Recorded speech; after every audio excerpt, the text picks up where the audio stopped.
na. Okay mga lodi, gagawa tayo ngayon ng pang cross bracing. So gagawa muna tayo ng ng yung eye niya, yung pinaka mata kasi stock in eye ito eh.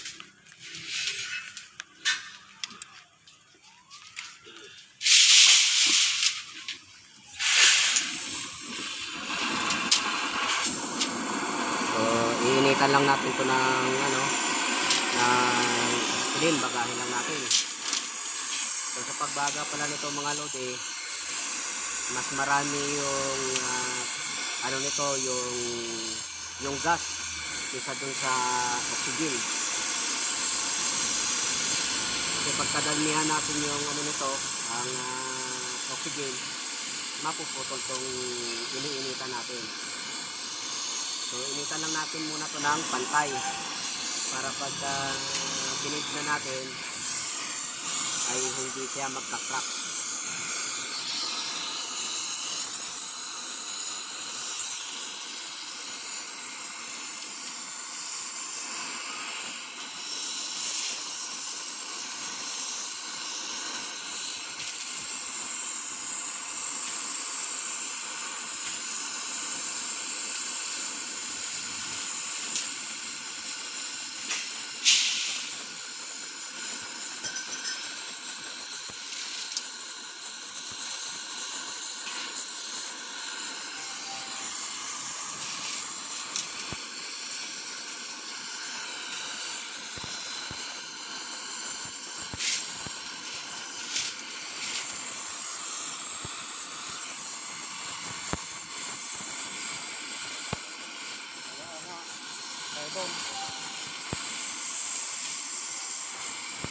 So pagka ganitong pulang-pula na, malambot na itong bakal.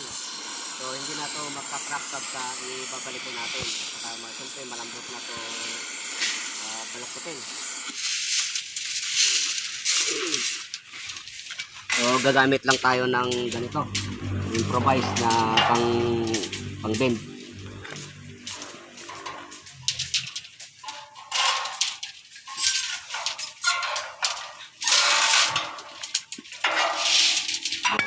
Panuin lang natin.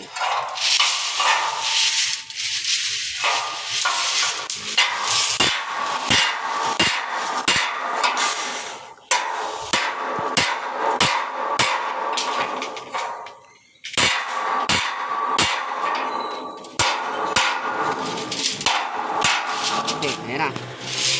Bilog na bilog.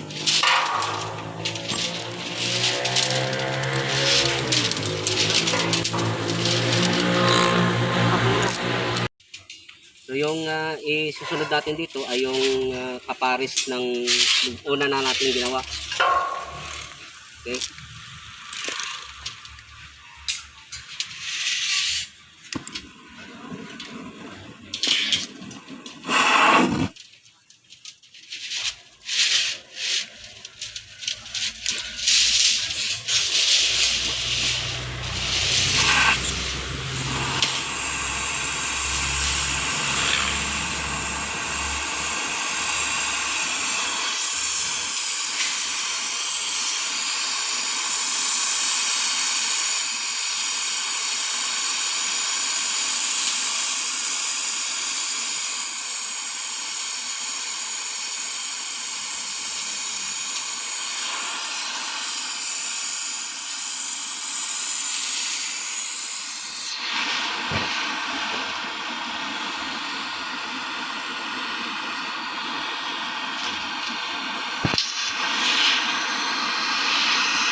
ilagay muna natin to bago natin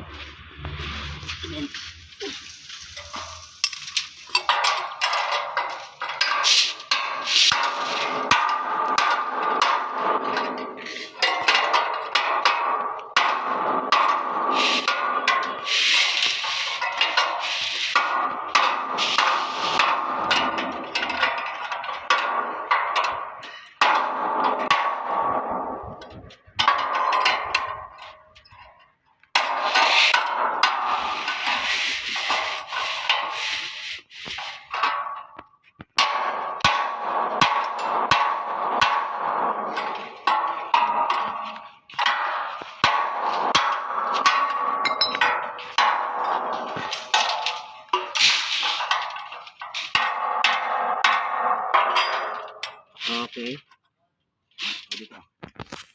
Ganito yung mga lode ang mangyayari dyan. Yan. So meron na tayong hook and eye na pang cross brake. So ikakabit yan dyan. Diyan sa may mga poste na yan. Ikakabit yan dyan. Okay. So mga lode, ito na, meron na kaming nagawa na isa. So bali papatak yan ng 16 piraso na ganito yung pares na yan. So kaya may naputol na kami. Ang haba nito ay 6 meters plus 30 cm na turnbuckle. So dyan yan papasok sa mga poste na yan. Yan ilalagay. And then ito naman yung mahaba doon, madudugtungan pa yon kasi doon naman yan ilalagay sa ibabaw. So 16 piraso din yan.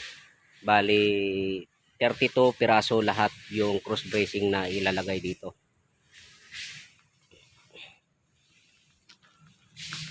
So ganito lang yung ano nito. Ito na yan, meron na tayong sample. So bali 16 piraso yan. Ito, lahat yung gagawin na ng right. Okay, mga lodi, ang gagawin muna natin dito bago tayo magdugtong ng round bar ay lagyan muna to ng bibil gamit yung cut hook. Ganito na kasunti yun.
So okay, ganito mga lodi, itong isa na papansin nyo may bibil din to. Ang ginamit na pang bibil dito ay yung grinder na kasi mahaba siya, hindi na siya mahirap na siya isalang sa cut off. So ganito lang yun. Since na may bibil na silang pareho, so i-align na lang natin sila. So ang rason kung bakit meron kaming angle bar dito, so ito na yung magsisilbing alignment namin, yung angle bar. Siyempre patungan na rin para hindi naman tayo mahirapan. So kung walang bibil ito, manipis lang yung magiging hinang niya.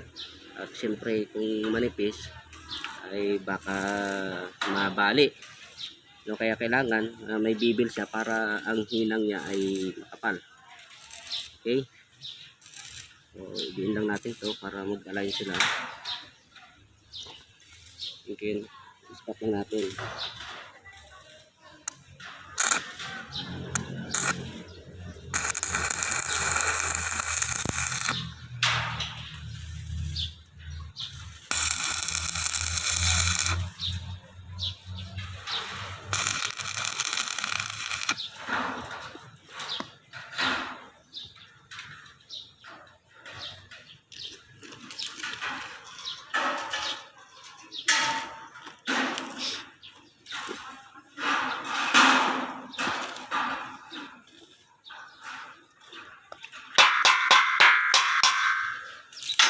Okay, kung mapapansin nyo, ayan, oh, malalim yung ano niya, malalim yung uka niya, no, paikot yan.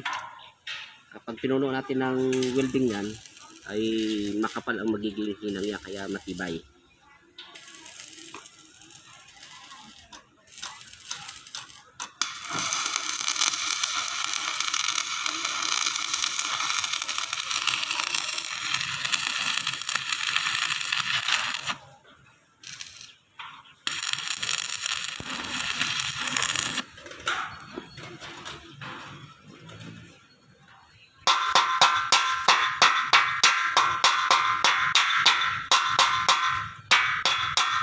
So hanggat may nakikita tayong ano, medyo malalim pa, pupunuan lang natin ang hinay yan.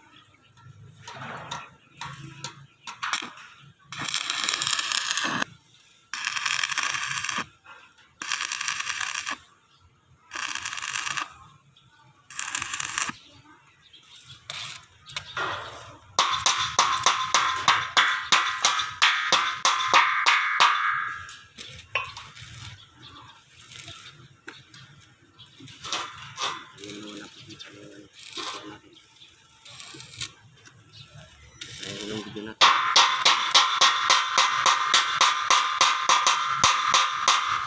Siyempre yung anuhan natin kanina, pinag-ispatan, kailangan natin malinis yun para kumapit na yung ano, panibagong hinang.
Diretso.